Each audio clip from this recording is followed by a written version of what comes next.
बच्चों half yearly examination यानी कि अर्धवार्षिक परीक्षा वर्ष 2024-25 टेंथ क्लास संस्कृत के लिए जो आज आपका पेपर हुआ है, इसका कंप्लीट आंसर के आपको इस वीडियो में बताई जाएगी। तो जो टेंथ क्लास संस्कृत का जो आज आपका क्वेश्चन पेपर हुआ है, सेकंड शिफ्ट में आपका पेपर था, इसकी कंप्लीट आंसर के हम आपको इस वीडियो में बताने वाले हैं। यहाँ से आप अपने आंसर्स मैच कर सकते हैं। पहले नंबर का हमें प्रश्न दिया है, अधोलिखित प्रश्न नाम उचित विकल्पम चुनत। ठीक है, तो फर्स्ट नंबर का हमारा क्वेश्चन है, व्याघ्रः कस्मात् बिभेति। ऑप्शंस में हमें 4 ऑप्शन दिए हैं बच्चों, सही उत्तर हमारा रहेगा बा ऑप्शन मानू 7। नेक्स्ट है हमारा सेकंड नंबर का क्वेश्चन, वृषभः कुत्र पापात्। अब इसमें बच्चों क्षेत्रे गृहे ग्रामे आकाशे 4 ऑप्शंस दिए गए हैं। इस वाले प्रश्न में हमारा सही उत्तर रहेगा जो ऑप्शन है हमारा आ वाला ऑप्शन क्षेत्रे, ये सही उत्तर है।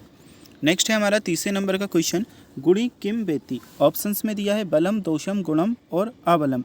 इस प्रश्न के उत्तर में बच्चों आपका सही उत्तर सा वाला ऑप्शन गुणम आएगा। नेक्स्ट है हमारा वनराजः केह दूरवास्थाम प्राप्तः। तो ऑप्शन में है काके है, मयूर है, बके है और बान रहे। इस प्रश्न का जो बच्चों सही उत्तर है चौथे नंबर के प्रश्न के लिए, वह आपका आएगा दा वाला ऑप्शन बान रहे। नेक्स्ट है हमारा कृषिकाय कहा आसीत। आ वाला ऑप्शन है न्यायाधीश, बा वाला ऑप्शन है अतिथि, सा है चौराहा और दा है आरक्षी। तो बच्चों इसमें जो आपको ऑप्शन दिया है वा वाला ऑप्शन अतिथि है, ये हमारा करेक्ट आंसर है। नेक्स्ट है वागीसः इतस्य संधि विच्छेदः चुनत। ऑप्शन में आवा सादा 4 ऑप्शन बच्चों दिए गए हैं। इस नंबर के प्रश्न में आपका जो सा ऑप्शन दिया है वाक प्लस ईसः, ये हमारा सही उत्तर आएगा। अगला क्वेश्चन हम देखेंगे, कृष्णस्य समीपम एतस्य समस्त पदम वर्तते। तो उपकृष्णम, अनुकृष्णम, अपकृष्णम और अधिकृष्णम ऑप्शंस में हमें दिए गए हैं। इस प्रश्न के लिए बच्चों सही उत्तर हमारा उपकृष्णम यानी कि अ वाला ऑप्शन आएगा। अगला क्वेश्चन हम देखेंगे, पठ सत किम भवेत। ऑप्शंस में पठनम, पठम, पठतः, पठन ऑप्शंस दिए गए हैं। इस वाले प्रश्न के लिए बच्चों जो हमें ऑप्शन दिया है सा वाला पठतः, ये हमारा सही उत्तर आएगा। बच्चों इसके बाद में अगला क्वेश्चन हमारा आ जाता है प्रश्न क्रमांक 9 जो हमें दिया है, अपहरति इत्यत्र का उपसर्गः। तो इसमें हमें उपसर्ग बताना है। ऑप्शन में अति, अप, अभी और अब दिए गए हैं। इसमें अपहरति में हमारा अप उपसर्ग आएगा यानी कि बा वाला जो ऑप्शन है अब आपका सही उत्तर है। अगला क्वेश्चन हम देखते हैं, प्रश्न क्रमांक 10 आपसे पूछा है, उत्तम पुरुषस्य पदम वर्तते। ऑप्शन में लिखती, लिखतम, लिखाव, लिख आपको दिया है। इस प्रश्न का सही उत्तर सा वाला ऑप्शन लिखावह आपका आएगा। निर्देश के अनुसार रिक्त स्थान हमें कंप्लीट करने हैं। पहले वाले में दिया था हमें राम शब्द की तृतीय भक्ति एक वचन रूप लिखना था, तो बच्चों इसमें हमारा आता रामायण। ठीक है, पहले वाले रिक्त स्थान में रामायण आपको लिखना था। सेकंड हमारा था अन्येपि पशवः भयभीतः। इसमें बच्चों हमारा आता क्या, अभवन, अभवन, अभवन आपका इसमें आना था। नेक्स्ट था बच्चों हमारा तीसरे नंबर का क्वेश्चन, ग्रामम डेस टेस तृणम स्पृशति। तो इसमें गच्छ और गम धातु प्लस करके सत करके हमें जो है वो बनाना था, तो ये हमारी बनती क्या, गच्छन। ठीक है, गा आधा चा, छा और ना में हलंत, गच्छन। ठीक है, तीसरे में हमारा आता गच्छन। फिर चौथा हमारा था मोहनहा रिक्त स्थान गाम ददाती। तो इसमें हरि शब्द की चतुर्थी एक वचन हमें लिखना था, तो ये बच्चों हमारा बनता हरिये। ठीक है, हरिये। इसके बाद था हमारा नेक्स्ट क्वेश्चन, एकहा रिक्त स्थान पादपम। अज प्लस टाप मिल करके बनता है बच्चों हमारा अजहा। ठीक है, अजहा मतलब बकरी। चलिए नेक्स्ट हम देख लेते हैं, शिष्य विद्यालय ज्ञानम। इसमें बच्चों हमारा आ जाता लब की लट लकार प्रथम पुरुष एक वचन में हमें बताना था, तो ये हमारा बनता लभते। चलिए ये क्वेश्चंस हमारे कंप्लीट होते हैं। इसके बाद में हम देख लेते हैं जो आपका नेक्स्ट क्वेश्चन दिया है प्रश्न क्रमांक 3। ये अपठित पद्यांश जो हमें दिया है, गद्यांश दिया है, इसे पढ़ना है, प्रश्नों के उत्तर देना है। पहले नंबर के प्रश्न में बच्चों पूछा है, पुस्तकालेषु केषां संग्रहो भवति। ठीक है, ये हमारा है क्या, फर्स्ट नंबर का क्वेश्चन। तो देखिए इसका उत्तर यहाँ पर हमें दिया था, पुस्तकालेषु विविध पुस्तकानाम। ठीक है, पुस्तकालेषु विविध पुस्तकानाम संग्रहो भवति, यहाँ तक। ठीक है बच्चों, इसके बाद में था कस्य समीपे वाचनालय वर्तते। तो इस प्रश्न का जो उत्तर है ये भी हमें इसी में मिल जाएगा, बस हमें ढूंढना पड़ेगा बच्चों। देखिए यहाँ से हम इसका पूरा उत्तर लिख सकते थे, अस्माकं पुस्तकालय हिंदी आंग्ल संस्कृत भाषायां पत्र पत्रिका प्रतिदिनम आयन्ति अस्य समीपे एकः वाचनालय वर्तते।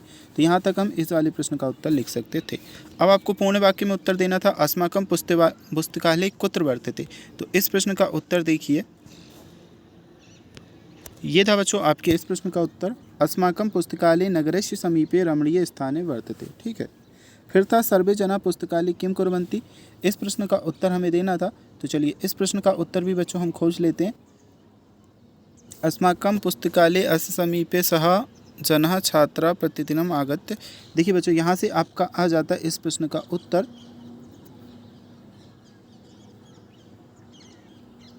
यत्र बहवः जना छात्रा युक्ताश्च प्रतिदिनम् आगत्य स्वाध्यायं कुर्वन्ति।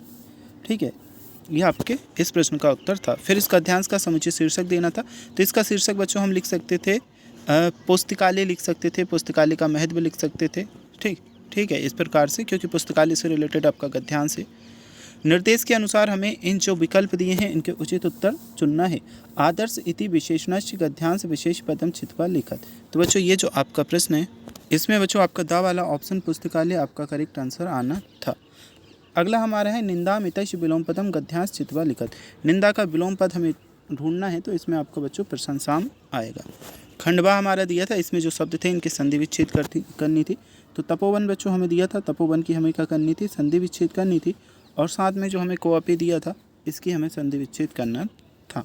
ठीक है, संधि भी हमें लिखनी थी। तो ये प्रश्न बच्चों आपने कर लिया होगा। इसके बाद में हम देखेंगे आपके समास अनुरथम और पुरुषी। तो अनुरथम जो बच्चों आपको दिया था, अनुरथम का आपका होता रथस्य पश्चात।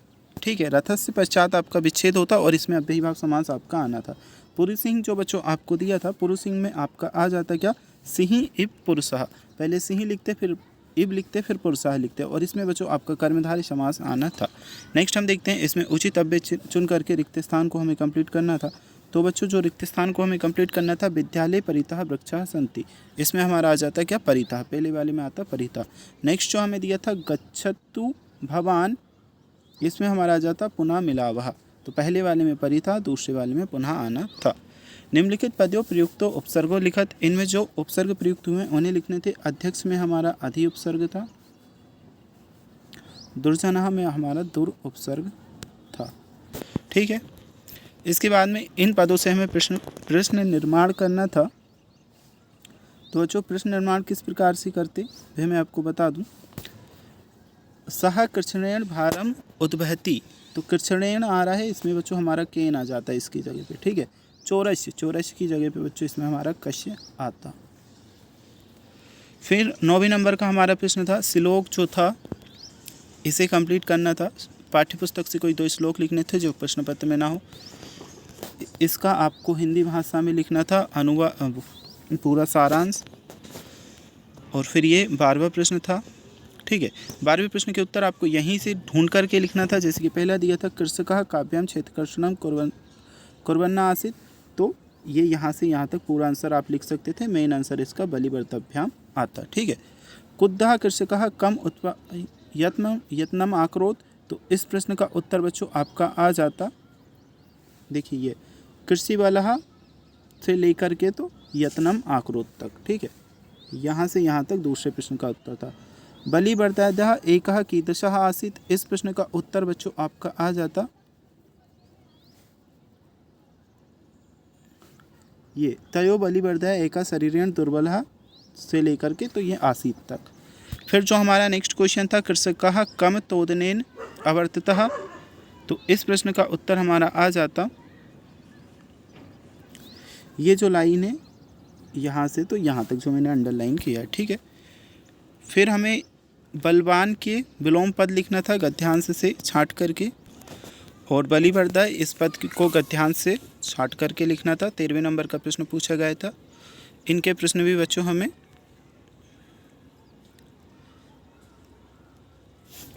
देखिए, हरित ऋणाम माला की दिशी, तो रमणीय इसमें आपको उत्तर आ जाता। नवमालिका कम मिलिता, तो नवमालिका रसालम मिलिता। ठीक है, ये आपका उत्तर आ जाता। फिर ये क्वेश्चन आपको दिए थे बच्चों, इसके नीचे हमें ये एक और गद्यांश दिया था, इसके प्रश्न भी हमें इसी में से छांट करके लिखने थे। जस्ट नीचे हम चलते तो घटनाक्रम के अनुसार हमें इसे जमाना था। ठीक है, तो बच्चों इसका हिंदी में मतलब मैं आपको समझा दूँ। सबसे पहले आपको ये वाली लाइन लिखनी थी जो दूसरे नंबर की लाइन थी, इसे सबसे पहले लिखना था। इसका मतलब है एक बार एक भेड़िया जंगल में खो गया। ठीक है, ये सबसे पहली लाइन आती। फिर आपसे यहाँ पर पूछा गया था नहीं, देखिए सबसे पहले हमारी 5वीं लाइन आती, इसमें हमसे कहा गया है एक जंगल में एक भेड़िया रहता था। तो 5वीं नंबर की जो लाइन थी हमारी, वह हमारी बच्चों सबसे पहले आती, क्योंकि इसमें हमसे कहा गया है एक जंगल में एक भेड़िया रहता था। ठीक है, फिर हमारी जो दूसरी लाइन थी बच्चों, वह आती एक बार। तो देखिए बच्चों, सही क्रम में रखने पर सबसे पहले हमारी 5वीं नंबर की जो लाइन है ये वाली आएगी, ऊपर वाली। ठीक है, एक जंगल में एक भेड़िया रहता था। फिर हमारी जो चौथे नंबर पर हमें लाइन दी है ये, सह प्रतिदिनम अरण्ये आखेटम करोति, इसमें इसका मतलब है वह प्रतिदिन जंगल में शिकार करता था। तो दूसरे नंबर पर हमारी ये वाली लाइन चौथे नंबर की आएगी। फिर बच्चों तीसरे नंबर पर हमारी दूसरी नंबर की लाइन आती थी, एकदा व्याघ्र अरण्ये मार्ग भ्रष्टम अभवत, यानी कि एक बार एक भेड़िया जंगल में खो गया। ठीक है, ये हमारी तीसरे नंबर पर दूसरे नंबर की लाइन आती। इसके बाद में बच्चों चौथे नंबर पर जो हमारी लाइन आनी थी वह हमारी आती कौन सी, पहली वाली। ठीक है, तदा अकस्मात कश्चन व्याघ्र व्याधस्य मार्गम अवरुद्धमान, यानी कि तभी अचानक एक बाघ ने भेड़िए का रास्ता रोक लिया। ठीक है, फिर बच्चों ये चौथे नंबर पर हमारी पहली लाइन आ जाती। फिर 5वें नंबर पर हमारी छठे नंबर की लाइन आती, भीता व्याघ्र समीपे विद्यमानम वृक्षम आरुणमान, यानी कि डरा हुआ भेड़िया पास के एक पेड़ पर चढ़ गया। ठीक है, ये हमारी फिर आती। और फिर बच्चों जो हमारी लास्ट में आती वह हमारी लाइन थी तीसरे नंबर की, इत्तम व्याघ्र व्याघ्रात स्वप्राणान आरक्षत। ठीक है, यानी कि इस प्रकार भेड़िए ने बाघ से अपनी जान बचाई। एक बार और आपको बता दूं, सबसे पहले बच्चों ऊपर आपको पाँचवीं लाइन आपको दी है सबसे ऊपर लिखनी थी। फिर जो चौथी लाइन दी है वह लिखनी थी। फिर दूसरी लाइन लिखनी थी। फिर पहली लाइन लिखनी थी। इसके बाद में आपको छठी लाइन लिखनी थी। और इसके बाद में आपको तीसरी लाइन लिखनी थी। बच्चों इसमें आपको दिया था एक आपका सार्थ प्रार्थना पत्रम की एप्लीकेशन आपको दी थी। जो प्रैक्टिस पेपर मैंने आपको सॉल्व कराया था उसमें आपसे कहा भी था कि बच्चों अवकाश की एप्लीकेशन आपके एग्ज़ाम में आती है। ठीक है, और फिर ये कुछ और क्वेश्चंस आपको दिए थे। तो बच्चों आई होप आप सभी के पेपर अच्छे गए होंगे। यहाँ पर आपको 18वें नंबर के प्रश्न में संस्कृत में इन वर्ड को ट्रांसलेट करके लिखना था। तो बच्चों अगर आपको कंप्लीट सॉल्यूशन चाहिए तो कमेंट कर बता दीजिएगा।